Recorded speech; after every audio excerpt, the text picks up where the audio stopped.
Everyone, welcome back to Commercify 360। और जैसे कि हमारी ये सीरीज चल रही थी तो ये सीरीज का 5th पार्ट आपका होने वाला है।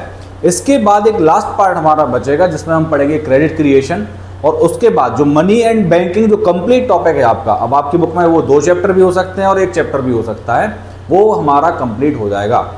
तो ये जो है आपका 5th पार्ट होने वाला है। अब इसमें भी मैंने कुछ चीज़ें तो आपको समझा दी थी, जैसे कि हमने CRR की बात कर ली थी लास्ट लेक्चर में, हमने SLR की बात कर ली थी, ओपन मार्केट ऑपरेशन भी हमने देख लिया था। बट एक बार हम फिर से यहाँ से रिवीजन करेंगे और सारा जो क्रेडिट कंट्रोल है RBI किस तरीके से करती है मनी सप्लाई को, ये हम समझेंगे डिटेल में। ठीक है, तो देखिए सबसे पहले हम स्टार्ट करते हैं ओपन मार्केट ऑपरेशन से। अच्छा, कुछ बच्चों के मैसेज आ रहे थे कि सर नोट्स, तो देखिए नोट्स मैंने ऑलरेडी आपको टेलीग्राम पे दे दिए हैं, ये PDF नोट्स भी दे दिए हैं, साथ ही साथ हैंड रिटन नोट्स भी दे दिए हैं। तो नोट्स के लिए परेशान नहीं होना है आपको, वहाँ आपको कंप्लीट नोट्स मिल जाएंगे। ठीक है, उसके अलावा आपको कोई डाउट है तो आप इंस्टाग्राम पर मुझे मैसेज कर सकते हैं, मैंने उसकी भी लिंक आपको डिस्क्रिप्शन में दे दी है। ठीक है, स्टार्ट करते हैं ओपन मार्केट ऑपरेशन से। तो देखिए जो क्रेडिट कंट्रोल है, RBI क्रेडिट कंट्रोल 2 तरीके से करती है। एक होते हैं आपके क्वांटिटेटिव मेजर्स, दूसरे होते हैं आपके क्वालिटेटिव मेजर्स। अब क्वांटिटेटिव मेजर्स में बहुत सारे आ जाते हैं, जैसे कि open market operation, bank rate, CRR, SLR, LAF, repo, reverse repo. ठीक है, तो ये मैं समझा चुका हूं, बट एक बार फिर से हम इनको रिवाइज कर लेते हैं कि किस तरीके से। ओपन मार्केट ऑपरेशन क्या होता है, गवर्नमेंट सिक्योरिटीज को सेल कर देती है RBI, तो उसके पास पैसा आ जाता है। तो अगर मार्केट से हमें पैसा खींचना है, हम गवर्नमेंट सिक्योरिटीज को सेल कर देंगे, बेच देंगे, गवर्नमेंट बॉन्ड्स जो होते हैं उनको बेच देंगे, बेचा जनरल पब्लिक को, हमारे पास कुछ पैसा आ गया। ठीक है, जिसको समझ नहीं आ रहा हो लास्ट लेक्चर एक बार अच्छे से देख लेना, समझ जाओगे। अगर हमें मार्केट में पैसा इंजेक्ट करना है, वापस डालना है, हम क्या करेंगे, सिक्योरिटीज को खरीद लेंगे। पब्लिक से सिक्योरिटीज को खरीदा, पैसा मार्केट में चला गया, क्योंकि हमने पैसा पब्लिक को दे दिया, पब्लिक के हाथ में पैसा आया, हमने एक्सपेंडिचर बढ़ेगा तो उससे क्या होगा, प्राइसेस बढ़ेंगी क्योंकि डिमांड भी बढ़ी हुई है, और साथ ही साथ जो इन्फ्लेशन है वो वापस से, यानी कि चीज़ों की प्राइस जो है वो स्टेबलाइज होने लग जाएगी। ना तो आपको डिफ्लेशन ना इन्फ्लेशन। ये भी मैंने आपको बता दिया था कि इन्फ्लेशन हमारे लिए कितना अच्छा हो सकता है, तो 4 + -2, ये मैंने आपको पहले ही बता दिया था। 4 + -2 आप समझ सकते हो कि 2 से लेकर 6% तक अगर इन्फ्लेशन है, ये देश के लिए हेल्दी इन्फ्लेशन माना जाता है। हम कंपेयर करें हमारे नेबरिंग कंट्रीज से, जैसे कि पाकिस्तान में इन्फ्लेशन चला जाता है 18% तक, 18% भी हो जाता है, कभी कभी 20% भी हो जाता है, तो वो बहुत अनहेल्दी होता है। वहाँ के लोग बहुत ज़्यादा इन्फ्लेशन वाली सिचुएशन में जी रहे हैं। ठीक है, तो ये RBI का काम होता है, किसी भी देश की सेंट्रल बैंक का काम होता है ये इन्फ्लेशन को मैनेज करना। और इन्फ्लेशन मैनेज कैसे होगा, इन्फ्लेशन मैनेज होगा मनी सप्लाई से। हम मनी को मैनेज करेंगे, मनी को कंट्रोल करेंगे, जिसकी वजह से लोगों के हाथ में जब पैसा होगा उतना ही तो वो खरीद पाएंगे। अगर उनके हाथ में ज़्यादा पैसा दे देंगे, वो ज़्यादा खरीदेंगे तो प्राइस बढ़ेगी। कॉमन सेंस वाली बात है, आप ऐसे समझिए, इकोनॉमिक्स के टर्म्स से मत जाइए, टर्म्स तो हम समझेंगे ही, बस पहले बेसिक समझिए आप कि लोगों के हाथ में पैसा होगा वो ज़्यादा खरीदेंगे तो चीज़ों की प्राइस क्या होगी, कमोडिटीज़ की प्राइस क्या होगी, बढ़ेगी ना, हाइक होगी। अगर लोगों के पास से पैसा छीन लिया जाए, अगर हमें स्टेबलाइज करनी है प्राइस, लोगों से पैसा छीन लिया, लोगों के पास पैसा नहीं है, एक्सपेंडिचर कम होगा तो डिमांड कम होगी तो प्राइस भी स्टेबलाइज या नॉर्मलाइज हो जाएंगी। तो इस तरीके से ये काम करती हैं। तो ओपन मार्केट ऑपरेशन में हम गवर्नमेंट सिक्योरिटीज को बेचते या खरीदते हैं, मतलब RBI जो है वो खरीदती है, बेचती है। कब खरीदेगी कब बेचेगी वो आप समझ सकते हो। जब इन्फ्लेशन होगा, मार्केट में ज़्यादा पैसा है, तो हम गवर्नमेंट सिक्योरिटीज को क्या कर देंगे, सेल कर देंगे, और पैसा हमारे पास आ जाएगा। हमने पैसा खींच लिया तो लोगों के हाथ में पैसा कम बचेगा। ठीक है, इसी तरीके से बैंक रेट क्या होता है, तो बैंक रेट वो इंटरेस्ट रेट होता है जिस रेट पर कमर्शियल बैंक जो है वो लोन लेते हैं RBI से। RBI अगर जैसे कमर्शियल बैंक के पास पैसा कम बढ़ जाता है तो RBI कुछ लोन दे देता है बैंक को, और ये जो बैंक कमर्शियल बैंक होते हैं वो जो इंटरेस्ट देते हैं इसी को बोलते हैं बैंक रेट। तो बैंक रेट और रेपो रेट है सेम ही, बस ये होता है आपका लॉन्ग टर्म के लिए, और ये रेपो जो होता है वो शॉर्ट टर्म के लिए।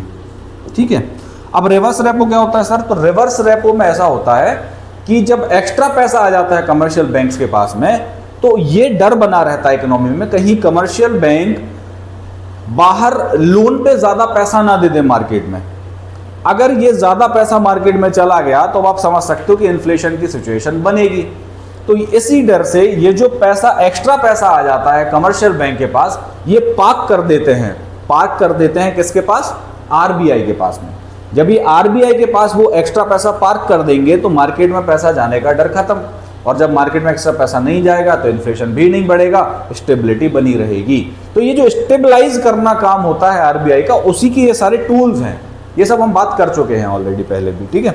सीआरआर एसएलआर मैंने ऑलरेडी आपको बहुत अच्छे तरीके से समझा दिया था, जिसने नहीं देखा एक बार देख लेना पुराना लेक्चर। फिर लिक्विडिटी एडजस्टमेंट फैसिलिटी क्या होता है, तो बैंक्स के पास कितनी लिक्विडिटी रखनी है, कितने लिक्विड असेट्स रखने हैं। लिक्विडिटी आप समझ सकते हो, लिक्विडिटी मतलब कैश में कन्वर्ट करने का जो भी असेट है वो कैश में कितनी जल्दी कन्वर्ट हो सकता है, उसको बोलते हैं लिक्विडिटी। जैसे कैश है, कैश सबसे ज़्यादा लिक्विड होता है। गोल्ड है, गोल्ड कैश से थोड़ा कम लिक्विड होता है। बिल्डिंग्स हैं, मशीन्स हैं, वो और कम लिक्विड होती है ना। तो लिक्विड मतलब कौन सी चीज़ कितने जल्दी कैश में convert, near to cash convert हो सकती है, ठीक है।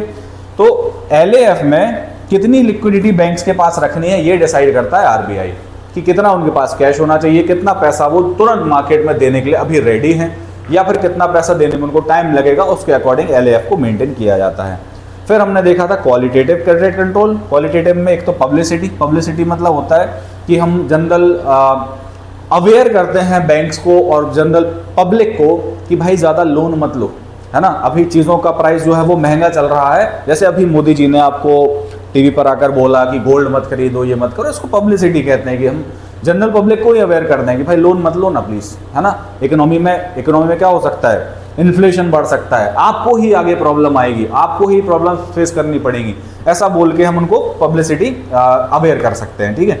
फिर है rationing of credit. Rationing of credit का मतलब होता है कि क्रेडिट को रेशन कर देना, चैनलाइज कर देना। मान लो हमें एग्रीकल्चर में डेवलपमेंट की ज़रूरत है, तो हम एग्रीकल्चर में ही क्रेडिट को ज़्यादा देंगे। हम बैंक्स को बोलेंगे, मतलब आरबीआई कमर्शियल बैंक्स को बोलेगा कि देखो अगर कोई एग्रीकल्चर वाला आता है ना आपके पास लोन लेने, उसको ज़्यादा दो, क्योंकि हमें एग्रीकल्चर को आगे बढ़ाना है। अगर कोई इंडस्ट्रियल उसके लिए पर्पस के लिए आपके पास लोन लेने आता है, उसको थोड़ा सा कम दे देना। तो प्रायोरिटाइज कर देते हैं, इसको बोलते हैं रेशनिंग ऑफ क्रेडिट। किसको कितना क्रेडिट देना है, ठीक है, इसको क्या बोलते हैं, रेशनिंग ऑफ क्रेडिट। फिर है एडजस्टिंग मार्जिन ऑफ लोन। अब मार्जिन ऑफ लोन का मतलब होता है कि कितना लोन कितने मार्जिन पर आपको देना है। जैसे हमने एक मार्जिन रिक्वायरमेंट आपको मैंने पिछले लेक्चर में शायद बताया था कि अब जैसे आप कोलेटरल लेकर जाते हो बैंक में, आपने गोल्ड रखा और गोल्ड की वैल्यू है 2 लाख रुपए, तो क्या बैंक आपको पूरा 2 लाख रुपए ही दे देगा लोन पे? नहीं देगा। वो कुछ परसेंटेज होता है, मार्जिन होता है जो आरबीआई सेट करता है, उतना पैसा आपको मिलेगा। जैसे कि मान लो आप 2 लाख रुपए का गोल्ड लेके जाते हो और आरबीआई ने फिक्स कर रखा है कि 50% मार्जिन आपको देनी है। मतलब आपको 2 लाख पे कितने का लोन मिलेगा? 1 लाख रुपए का। आपने गोल्ड रखा 2 लाख का, लेकिन लोन कितने का मिला? 1 लाख का। तो वो जो मार्जिन होता है वो ऊपर नीचे हम कर सकते हैं एडजस्ट, तो उसी के अकॉर्डिंग मार्केट में पैसा जाएगा। मान लो हम इसको 70% कर दें, तो जैसे अभी आपको 1 लाख मिल रहा था, 70% में आपको 1,40,000 के आसपास मिल जाएगा। समझ रहे हो गया आई होप। तो इसको बोलते हैं एडजस्टिंग मार्जिन ऑफ लोन। फिर है adjusting rate on consumption ban, कि कौन से कंजम्पशन आप बैन कराना चाहते हो, कंट्री में कौन सा कंजम्पशन कम कराना चाहते हो, उसके अकॉर्डिंग आप क्या कर सकते हो, रेट को एडजस्ट कर सकते हो, ऊपर नीचे कर सकते हो। किस में आपको ज़्यादा लोन देना है, कहाँ कम लोन देना है, कंजम्पशन किस चीज़ का ज़्यादा कराना चाहते हो, वहाँ दे सकते हो। मॉरल सुएशन मैंने आपको बताया था कि आरबीआई जो है मॉरली प्रेशराइज करता है कमर्शियल बैंक्स को कि इस तरीके से काम करना है, एसएलआर इतना रखना है, लिक्विडिटी को इतना रखना है। ये मॉरली करता है, लीगल बाइंडिंग नहीं है। ध्यान से सुनना, लीगली बाइंडिंग नहीं होता, ये मॉरली प्रेशराइज करता है कि ऐसा नहीं करोगे तो मैं एक्शन लूंगा। हाँ, बट अगर ये नहीं सुनता है तब फिर आरबीआई एक्शन लेता है, इसको बोलते हैं डायरेक्ट एक्शन। कमर्शियल बैंक के खिलाफ डायरेक्ट एक्शन लेता है और इसमें फिर उसको पनिश किया जाता है, ठीक है। तो आई होप आपको ये समझ आया होगा। Publicity, rationing of credit, adjusting margin loan, adjusting rate on consumption ban, moral suasion, direct action, ठीक है। ये हो गया क्वालिटेटिव, ये हो गया आपके क्वांटिटेटिव। इसके बाद इसके जो नोट्स है वो भी मैंने आपको दिए हैं प्रॉपर, ये भी देख लेना कि इन्फ्लेशन होगा तो बैंक रेट को बढ़ा देंगे, डिफ्लेशन होगा बैंक रेट कम कर देंगे।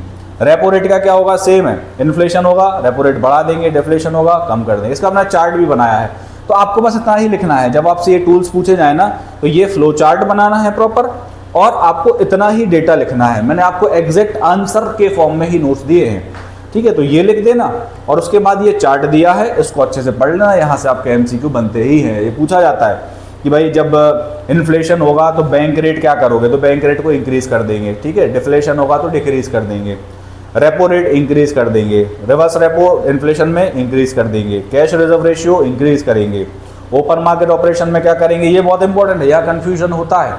तो ओपन मार्केट ऑपरेशन में जब इन्फ्लेशन होगा उसको सेल कर देंगे, ठीक है। तो इस तरीके से ये याद कर लेना बहुत अच्छे तरीके से, और इसके बाहर कोई भी क्वेश्चन आपका नहीं जाएगा।